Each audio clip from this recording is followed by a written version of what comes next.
तेजस्वी यादव ने जो ट्वीट कर रहे हैं, सूची प्रकाशित कर रहे हैं, तो यह भी उनको प्रकाशित करना चाहिए कि किन कारणों से अपराध हो रहा है। जो घटनाएं घट रही है उसका उद्भेदन भी हो रहा है, अपराधियों को गिरफ्तारी भी हो रही है। तेजस्वी यादव जो आज बोल रहे हैं, तो मंत्री तो यही थे। 17 महीनों में अगर सर्वे करा लिए होते कि कौन सा पुल कमज़ोर है, टूटने लायक है और किसको मरम्मत करने लायक है, यह योजना अगर बना लिए होते तो शायद बहुत लाभ मिलता बिहार को। देखिए, बिहार में नीतीश कुमार की सरकार है, लेकिन अब नीतीश राज में चल क्या रहा है। लगातार जो अपराधियों के मनोबल है 7वें आसमान पे। लगातार जो है नीतीश सरकार की बात करें या एनडीए सरकार की बात करें, लगातार जो दावे किए जाते हैं कि याद करिए 2005 से पहले का क्या दौर था बिहार में।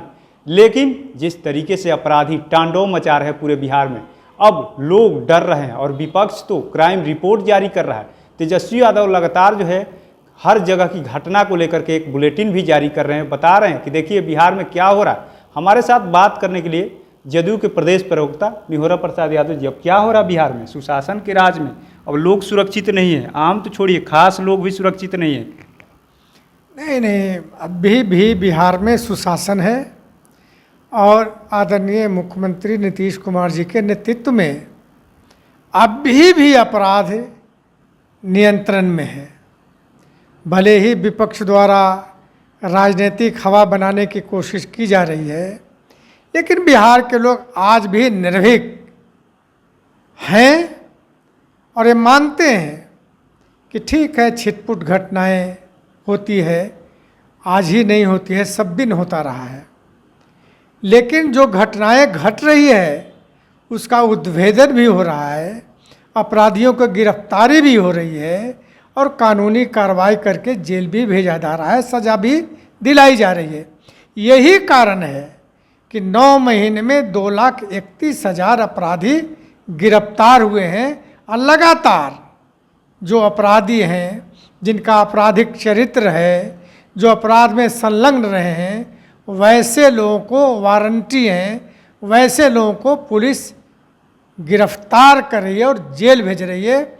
इसलिए बिहार के लोग बिल्कुल पूर्ण रूपेण इत्मीनान है कि जब तक नीतीश कुमार जी हैं यहाँ कोई चिंता की बात नहीं है। आप कह रहे हैं कि चिंता की बात नहीं है, लेकिन अपराधियों के मन में तो खौफ नहीं है। लगातार कहीं ट्रिपल मर्डर हो रहा है, कहीं किसी को कोई मार दे रहा है गोली। अपराधी के आप डाटा बता रहे हैं कि इतने लोग को जेल भेजा जा रहा है, लेकिन कहीं ना कहीं खौफ तो नहीं है, तभी तो इतने लोग अपराधी प्रवृत्ति के हो रहे हैं, लगातार हत्याएं हो रही है। इस पर तो कंट्रोल होना चाहिए। देखिए, अपराध हो रहे हैं, आप लोग उसका वर्गीकरण भी करिए। तेजस्वी यादव ने जो ट्वीट कर रहे हैं, सूची प्रकाशित कर रहे हैं, तो यह भी उनको प्रकाशित करना चाहिए कि किन कारणों से अपराध हो रहा है। अरे भाई, 60% अपराध भूमि विवाद में हो रहे हैं। ये हमारा आंकड़ा नहीं है, ये सरकार तो आपकी, ये आंकड़ा, हाँ, निपटारा हो ही रहा है। भूमि विवाद बाप बेटे में हो रहा है, भाई भाई में हो रहा है, जमीनी विवाद के चलते। फिर भी सरकार जमीनी विवाद निपटारा के लिए भी प्रोविज़न किया है और उस पर भी करवा रही है। सर्वे कराने की भी बात है। जो विवाद हो रहे हैं उसके लिए सर्वे कराकर उन विवादों का निपटारा भी करने की सरकार ने निर्णय लिया है और मुझको लगता है कि 1 आध महीना में या बरसात के बाद शुरू भी हो जाएगा। तो यहाँ बिहार में अभी भी लोग निर्भीक होकर घूम रहे हैं। निर्भीक होकर घूम रहे हैं, लेकिन आपने कहा जमीन विवाद का मामला, बहुत दिनों तक कोर्ट कचहरी का लोग चक्कर लगाते रहते हैं, न्याय नहीं मिलता है, अंततः इस तरीके की हत्याएं हो जाती है, दुर्घटना हो जाती है, तब सरकार सजग होती है, प्रशासन अलर्ट होता है। कहीं ना कहीं कमी तो है ना।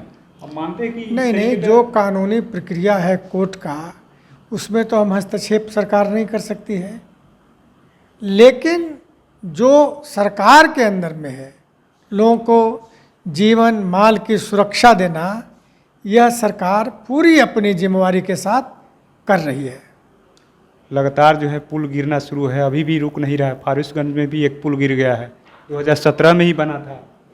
देखिए, पुल गिरने का जो कारण है, बहुत सारे पुल उम्रदराज हैं, बहुत लंबे समय से है। आपदा जो पानी आया है उसके प्रेशर में भी बहुत सारे पुल टूटे हैं। तो सरकार इन चीज़ों को देख रही है, जो दोषी हैं उस पर कार्रवाई भी हुई है और कार्रवाई कर भी रही है। 17 में ही बना, आप बोले कि लंबे समय का, तो लंबे समय के तो पुल टूटे। एक आध पुल 17 में है, बाकी तो 1938 का है, 80 साल पुराना पुल है, 34 साल पुराना पुल टूटे हैं। और ये तो तेजस्वी यादव जो आज बोल रहे हैं, तो मंत्री तो यही थे। 17 महीनों में अगर सर्वे करा लिए होते कि कौन सा पुल कमज़ोर है, टूटने लायक है और किसको मरम्मत करने लायक है, यह योजना अगर बना लिए होते तो शायद बहुत लाभ मिलता बिहार को। आज बोल रहे हैं ना, उस समय क्यों नहीं इन्होंने सर्वे कराया, क्यों नहीं कार्यपालक अभियंता को कहा कि वैसे पुलों को देखो जो कमज़ोर है। जांच होगी, जो दोषी होगा अब कार्रवाई। हाँ, कार्रवाई हुई है और होगी भी। चलिए देखिए किस तरीके से जदयू के प्रदेश प्रवक्ता निहोरा प्रसाद यादव ने साफ साफ कह दिया कि ये नीतीश कुमार का राज है। एक समय था 2005 को लेकर के लगातार जो है 90 से 5 तक सियासी हमले भी किए जाते हैं, सरकार की तरफ से दावे भी किए जा रहे हैं कि देखिए, लेकिन जिस तरीके से अपराधियों के मनोबल बढ़े हुए हैं, अब विपक्ष भी सरकार को घेरने में जुटा हुआ, लगातार कहा जा रहा है कि अब जनता भगवान भरोसे रहे, कब किसकी हत्या हो जाएगी कोई नहीं जानता। लेकिन इन्होंने साफ साफ कह दिया, प्रदेश प्रवक्ता ने साफ साफ कह दिया कि नीतीश कुमार का राज है, यहाँ सब लोग सुरक्षित हैं, सब लोग निर्भीक होकर जी रहे हैं। जो भी दोषी होगा उसको सलाखों के पीछे हम लोग भेजते भी हैं और जो भी गलती करेगा उस पर कार्रवाई भी होगी। तो ऐसे ही तमाम अपडेट से जुड़े रहने के लिए इनसाइडर लाइव देखते रहें।